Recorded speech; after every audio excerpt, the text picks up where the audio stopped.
Good morning. Welcome to the Proverbs. I'm Corby Johnson, the pastor at the United Methodist Church in Safford, Arizona, and it is windy blowing here today. It's just a little bit chilly. I think it's probably about 65. So to all of my Iowa friends, hey, 65 and chilly here. Um, we have been going through devotions in the Proverbs for the last month, and it's kind of exciting because it's not a book of the Bible that people read very often. In fact, I had gone through most of the Bible and not gone through Proverbs for years because I thought they were just old adages that might be stale. Boy, was I wrong. The Proverbs really hit the nail on the head. We've been going through a few that are talking about infidelity, talking about stepping out on a spouse, and talking about being cruel to yourself, getting yourself into those positions, or dreaming about being in those positions. So, Proverbs 7, verses 21 through 27.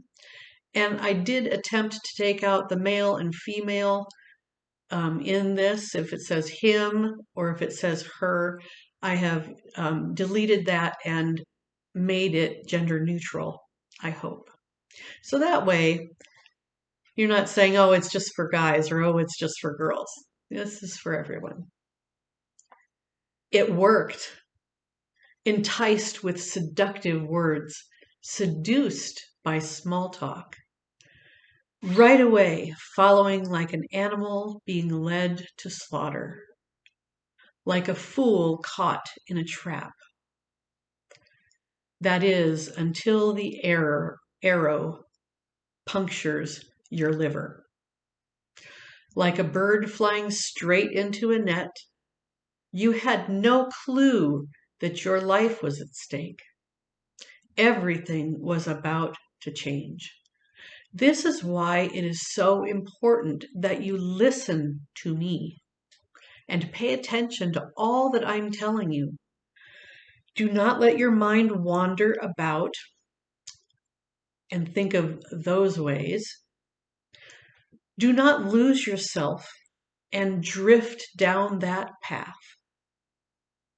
For adultery has claimed one life after another, victim after victim, too many to count. That house is a gateway to the grave.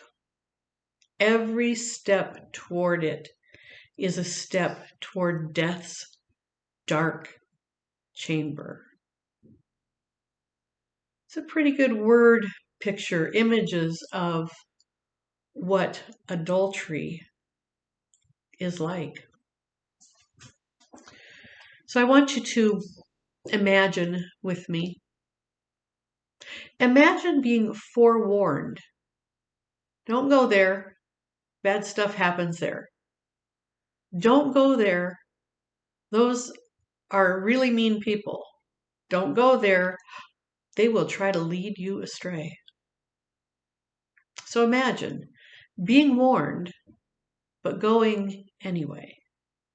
Getting caught in a place that you should never have gone to begin with. It was a trap. It was a trap that is set since the beginning of time, since the tempter held the perfect apple. It was a trap, and there will be consequences. You feel like no matter what you do, you cannot fix what you've done. You cannot unring that bell. You cannot put the apple back together and put it on the tree. Now, as an activity, I want you to be honest with yourself and your spouse. Set up safety parameters. Do not find yourself alone with a person of the opposite sex. It's just good practice.